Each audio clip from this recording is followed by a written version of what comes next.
Imagine this, a mother holding her child on a peaceful, sunny afternoon, their bond as natural as the air they breathe. But what happens when that love is questioned when someone watching from across the street decides it doesn't look right?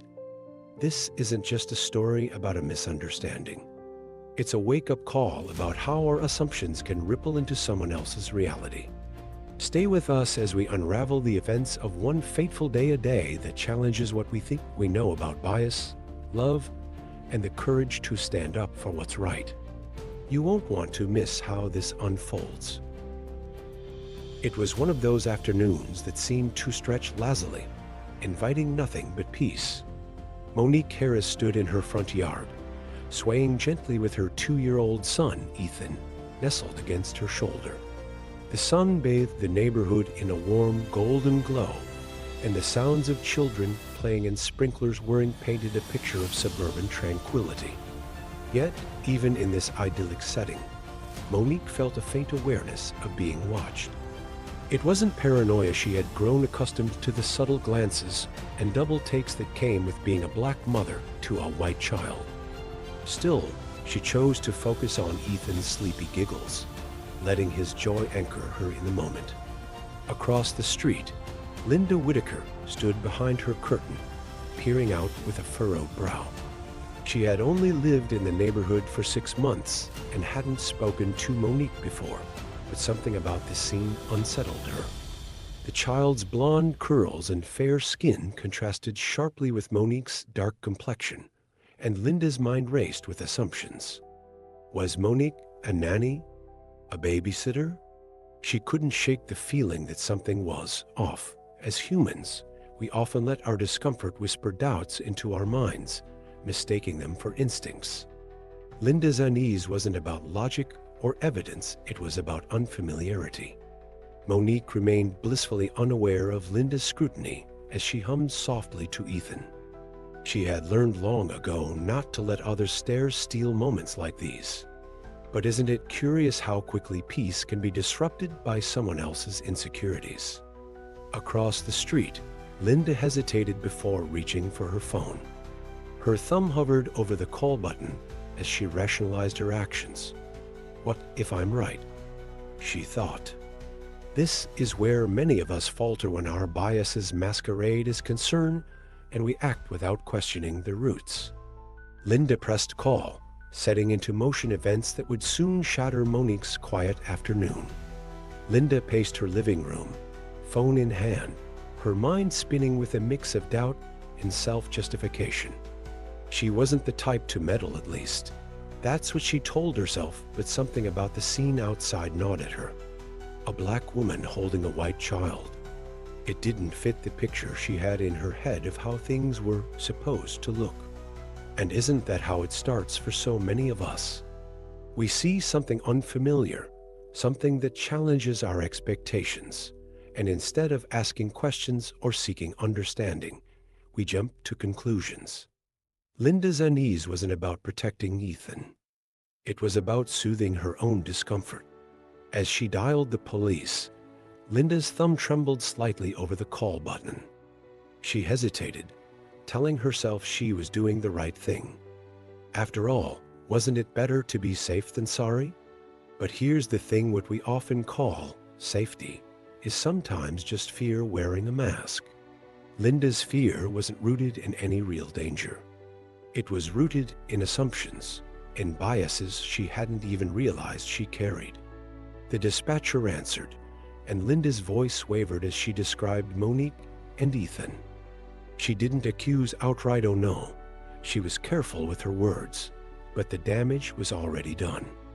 A simple call had turned a peaceful afternoon into a storm waiting to break. Outside, Monique swayed gently with Ethan, blissfully unaware of what was unfolding just across the street. Isn't it ironic how one person's moment of joy can be another person's trigger for suspicion? Linda hung up and peeked through the curtain again, her heart racing as she saw Monique laugh softly at something Ethan babbled. It looked so natural, so loving, but Linda couldn't shake her doubts. And isn't that the problem? When we let our biases dictate our actions, we rob others of their humanity and ourselves of the chance to grow. Moments later, the sound of sirens broke through the quiet neighborhood air, signaling that Linda's assumptions were about to collide with reality in ways she hadn't anticipated. The sound of the cruiser's tires crunching against the curb shattered the fragile peace of Monique's afternoon. She turned instinctively, her heart skipping a beat as two officers stepped out of the car. Their gazes flickered between her and Ethan, who was still nestled in her arms. Isn't it strange how quickly a moment of love can transform into one of suspicion? Monique adjusted her grip on Ethan, planting her feet firmly in the grass as though bracing herself for an invisible storm. When Sergeant Whitman spoke, his voice was calm, but carried an edge of authority that made her stomach tighten. "Ma'am, we received a call about a possible child abduction." The words hung in the air, surreal and heavy, like thunder before rain. Monique's first instinct was disbelief, followed quickly by anger. How could this be happening? She had lived in this neighborhood for years, walked these streets with Ethan countless times. And yet here she was, being asked to prove that her own child was hers. Isn't it exhausting how society can make you feel like a stranger in your own life? She took a deep breath, forcing herself to stay composed. "This is my son," she said firmly, her voice steady but laced with frustration. The officers exchanged glances, their skepticism palpable. It wasn't just about Ethan or Monique. It was about what they represented to people like Linda, an image that didn't fit neatly into preconceived notions. As Monique retrieved her ID and photos from inside the house, she felt the weight of every step she took. This wasn't just about proving her motherhood. It was about reclaiming her dignity in the face of unwarranted doubt. When she returned and held up her phone, showing picture after picture of Ethan his first birthday, his tiny hand clutching hers at the adoption ceremony, she felt a mixture of pride and exhaustion. The officers nodded eventually, their expressions softening slightly, but the damage had already been done. Monique's heart ached as she glanced at Ethan's innocent face. He didn't understand what had just happened, but one day he would. And isn't that the most painful part? Knowing that someday you'll have to explain to your child why the world doesn't always see your love as enough. Monique's gaze locked on Linda, who stood across the street, arms crossed, her posture rigid with defensiveness. It was as if Linda had prepared herself for a confrontation, but hadn't anticipated the fire in Monique's eyes. Monique stepped forward, her voice steady but sharp enough to cut through the tension. "I'd love to know," she began, her tone laced with a mix of exhaustion and indignation. "What exactly made you think my son was in danger? Isn't it remarkable how the truth can hang so heavy in the air, waiting to be acknowledged?" Linda flinched slightly, but held her ground, her lips parting as if to explain herself. Yet what explanation could truly justify what had just unfolded? "I wasn't sure," Linda stammered, her voice faltering under Monique's steady gaze. "I just thought." But Monique didn't let her finish. "You thought what?" She interrupted, her words carrying the weight of every time she had been questioned, doubted, or judged. And isn't that the thing about bias? It often hides behind well-meaning words like concern or instinct, but at its core, it's about discomfort with what doesn't fit into your narrow view of the world. Linda swallowed hard, her cheeks flushing with embarrassment. "I was just trying to look out for him," she muttered weakly. Monique let out a bitter laugh, shaking her head. "No," she said firmly, "you weren't looking out for him. You were looking out for your own comfort." Linda's face turned red as Monique continued, her voice unwavering. "You saw a black woman with a white child and assumed something had to be wrong. Instead of asking me or introducing yourself like a neighbor should, you called the cops on me on us." The words hit Linda like a slap, and for once she had no response.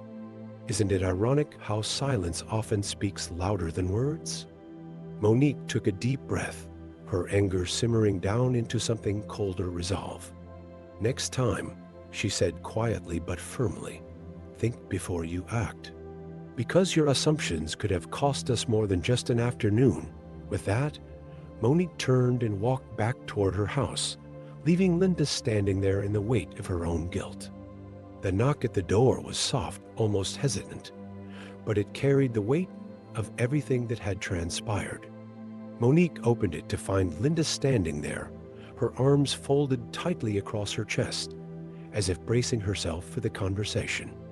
I just wanted to say I'm sorry, Linda began, her voice barely above a whisper.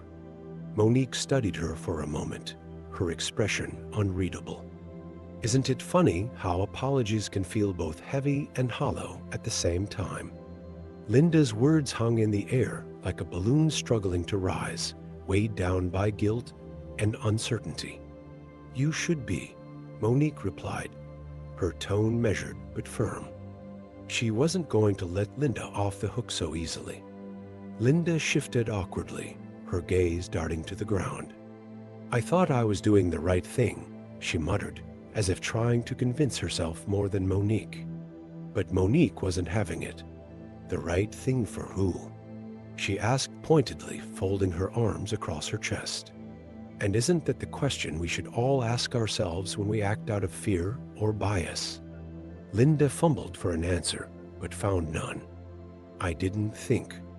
She began, but Monique cut her off. No, you did think, she said sharply. You thought a black woman with a white child didn't look right to you. And instead of asking questions or introducing yourself like a decent neighbor, you made a decision that could have gone really bad for me. Her words were like arrows, hitting their mark with precision. Linda nodded slowly, guilt flickering across her face like a candle struggling against the wind. I know, she said softly. And I'm sorry, Monique sighed deeply, glancing back at Ethan playing on the floor behind her. He was blissfully unaware of the tension that lingered in the doorway, stacking his blocks with tiny hands that knew only love and trust. Turning back to Linda, Monique spoke with a quiet resolve. I hope next time you think before you act, without waiting for a reply. She closed the door gently but firmly, leaving Linda standing on the porch with her apology and her guilt. Inside, Monique leaned against the door and exhaled slowly. She didn't know if Linda's apology was sincere, or if it even mattered, but what she did know was that today had been a reminder of how far society still had to go. As the evening settled in, Monique sat by the window, watching Ethan play with his blocks. His laughter filled the room, a sound so pure and untouched by the weight of the world. But Monique's mind was far from light. Today's events replayed in her head like a film she didn't want to watch, but couldn't turn off. Isn't it heartbreaking how love, something so simple and universal, can be questioned just because it doesn't fit someone else's narrative? She thought about Linda's face, the officer's hesitation, and the quiet judgment that had followed her since the day she adopted Ethan.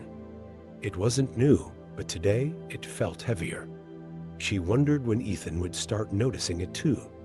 Parenthood is a journey filled with joys and challenges, but for Monique, there was an added layer, a constant need to shield Ethan from a world that might not always see their bond for what it truly was.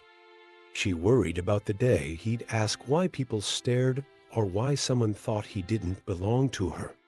How do you explain to a child that love isn't always enough in a world clouded by bias?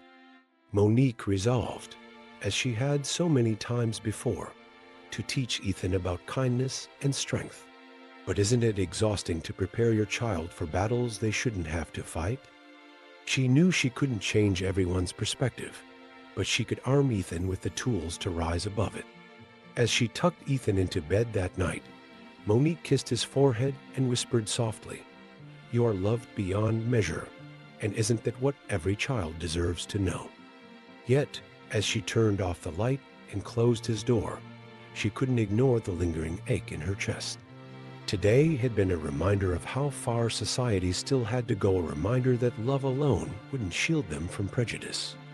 But it also reminded her of something else. Change starts with moments like these. Linda had learned something today, even if it came at Monique's expense. And maybe, just maybe, those small lessons would ripple outward, creating a world where Ethan wouldn't have to prove he belonged in his own family. Life has a way of teaching us lessons in the most unexpected ways, doesn't it? Monique's story is a stark reminder of how bias, whether conscious or unconscious, can ripple outward, affecting lives in ways we don't always foresee. It's easy to act on instinct, to trust our gut when something feels off. But isn't it worth pausing to ask ourselves why we feel that way? Linda's actions weren't born from malice, but from discomfort. A discomfort that led her to make a decision that disrupted a family's peace and dignity. And isn't that the heart of so many misunderstandings in life? We act not out of knowledge, but out of fear of what we don't understand. This story challenges us to reflect on our own lives. How often do we let assumptions guide our actions? How many times have we judged someone without knowing their story? Think about the moments when you've hesitated, questioned, or even acted unfairly because something didn't fit your expectations. What if, instead of jumping to conclusions, we chose curiosity over judgment? What if we asked questions instead of making accusations? Imagine how much pain and division could be avoided if we simply paused to think before we acted. So here's my question for you. What will you do the next time you're faced with something unfamiliar? Will you let fear dictate your actions, or will you choose understanding? Let this story inspire you to challenge your biases and see the world and the people in it with fresh eyes. If this reflection resonated with you, don't forget to subscribe to the channel and hit the notification bell. Together, let's keep learning, growing, and building a world where love and understanding triumph over fear.